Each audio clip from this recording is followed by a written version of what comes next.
Hello YouTubers, Alaska Prepper here. Well, ladies and gentlemen, do I have a story for you?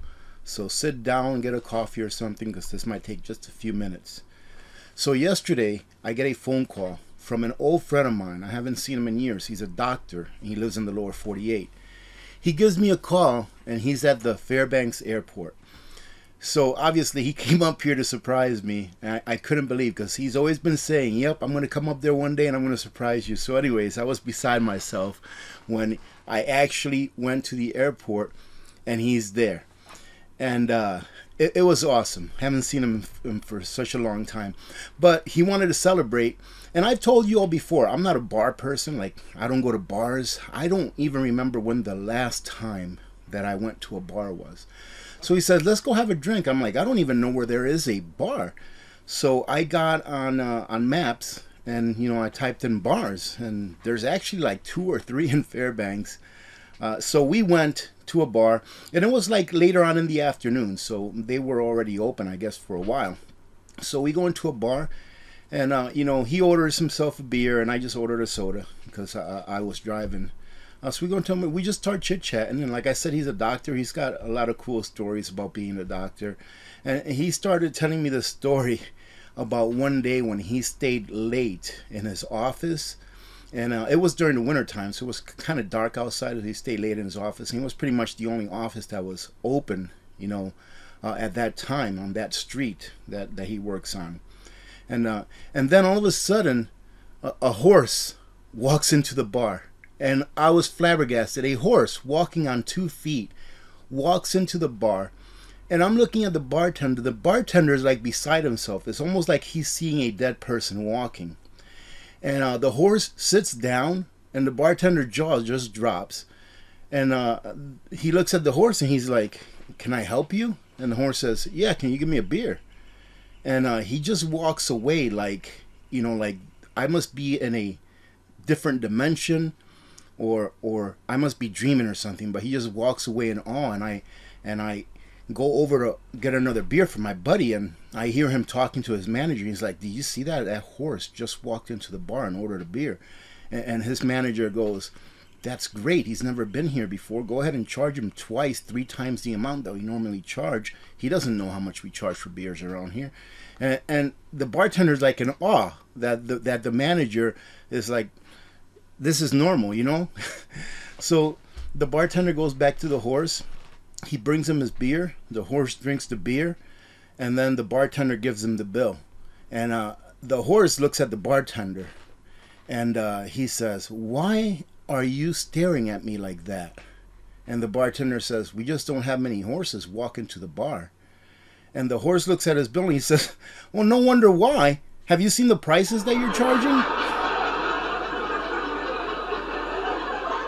Incredible, ladies and gentlemen. So then I go back to the table to talk to my friend to catch up, and he's talking to me about this one time that he was in his office late, and he was just about getting ready to close shop for the day, or for the night, I guess you could say. And he opens the door to go ahead and bring down the screen. He works like in a city, so they have those screens that you put in front of the shops. And by the way, he's a foot doctor. That's what he is. He works on feet.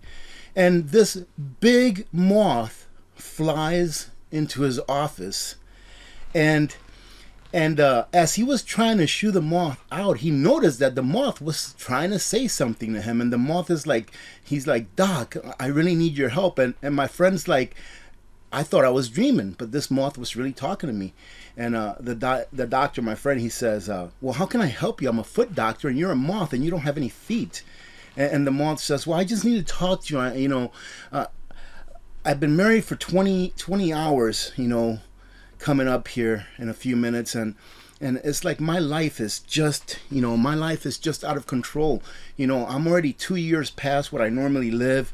Normally moths live about 18, 19 hours. I'm already 20 hours old, and I just don't know what kind of meaning my life has. I've been married, for 16 hours, and my wife, she's always giving me a hard time. And I'll tell you what, Doc, I always keep a moth shooter ready at the side of my bed, because sometimes I just want to end it all. and using a mothball shooter. He said it was a mothball shooter. He said using a mothball shooter would be the quickest way to go. And my friend says, he says that he told him, wait a minute, you know, you don't want to do that. You know, do you want to talk about it, or you know, is there anything that I can do for you, being that you don't have feet? And Moth says, well, you know, it's my son, you know, my son Giuseppe. My son Giuseppe, he disrespects me. I get no respect. You know, I've given this kid the best 20 hours of my life, and I don't get no respect, Doc. You know, I just don't know what to do. Sometimes I just feel like ending it all. And my friend, the foot doctor, he tells the Moth, or he tells me, you know, that he told the Moth. He said, well, Mr. Moth, I'm a foot doctor. It sounds to me like you need to talk to a psychologist. And the Moth says, well, of course, yes, I need to talk to a psychologist. I know you're a foot doctor. It says it on the sign outside. And my friend says, well, if you know that I'm a foot doctor, then why did you come in? And Mr. Moth says, well, because the light was on.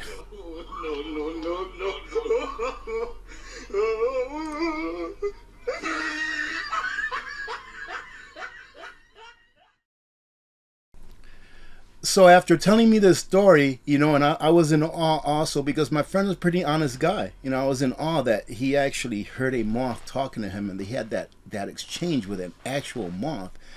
We decided to go ahead and take off and come home so I can introduce him to my wife and my kids, because really they'd never met him before. This is an old childhood friend of mine.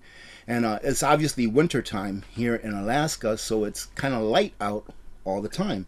And for those of you that don't know, there's actually, I didn't even know this, but there's actually apple trees here in Alaska. Yeah, there's smaller apples, but there are apple trees, and they do survive through the winter time. So anyways, we're driving out, and part of the scenery on our way out is there are some people that like raise pigs and beef and stuff like that. It's not a lot, it's not abundant, but you'll see a very, I don't even want to call it a ranch, but you know, like a little homestead ranch, I guess you can call it, here once in a while when you're driving along the countryside here. And all of a sudden we come across this field that's fenced in. And we see, I don't really want to call him a farmer, because he just has a little homestead, but we see somebody there, he's carrying a pig. And we pull over and we're like, what in the world is this guy doing? Does he need help with something? Because, you know, here in Alaska, you know, we pull over and we help people whenever they need help with something. We you know, we don't just keep going, all right? I remember I got in a small accident here a few months back, you know, a little fender bender.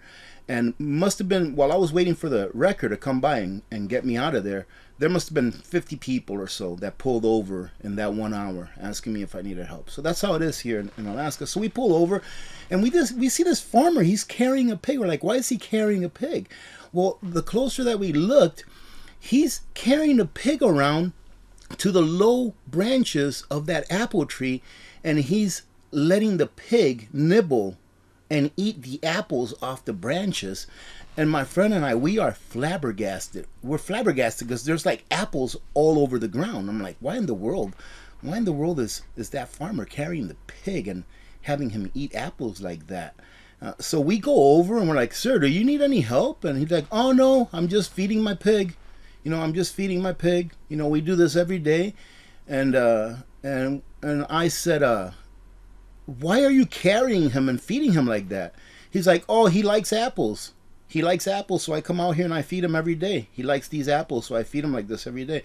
And I said, well, wouldn't it be easier and more time efficient? Or really, wouldn't you save more time by just letting the pig on the ground and letting him eat the apples from the ground? And he looks back at me with a serious face and he says, son, what's time to a pig? All right, ladies and gentlemen, listen, I know that by about halfway through this video, you must be thinking that I've lost my mind. But let me tell you what, I hope that you laughed for one of two reasons. Either because I am the worst joke teller in the world, and you were like, and you have no choice but to laugh because I am so bad at telling jokes, or because you actually recognized that what I was telling you was an attempt to tell a joke.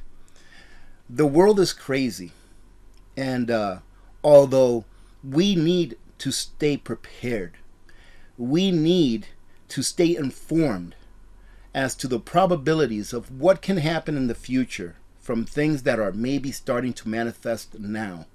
Although we do need that information, we need to laugh a little.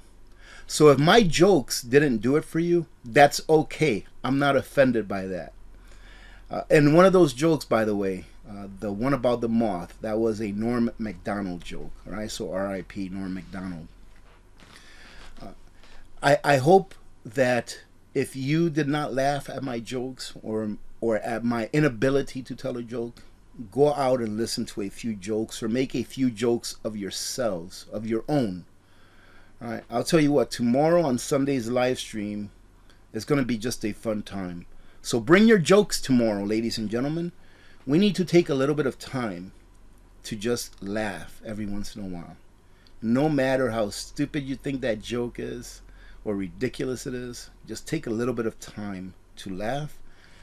Take a second or a minute or a few minutes of every day to recognize how lucky we are just to be on this earth, and how lucky we are to have the things that we have. No matter how much or how little it is, you're still here enjoying the gift of life. All right, ladies and gentlemen. No, I'm not going to stop informing you as to what I think is coming down the road. But I myself find it difficult to consume a lot of the news that I consume, but I also find it necessary. And I also understand and realize that we do need to take a little break every once in a while just to have a little bit of a laugh. So God bless every one of you. I want to tell you all that I love you, and I want to tell you all that I truly appreciate every one of you. So thank you very much, ladies and gentlemen, for being part of this awesome community. Remember to be good to each other. When good people do good things happen. Remember to reach one, teach one, and repeat. If we all did this, the world would be a better place, and you know that it will be a better place. Many blessings to all of you and your families. I'm Alaska Prepper, and I'm out. God bless you all.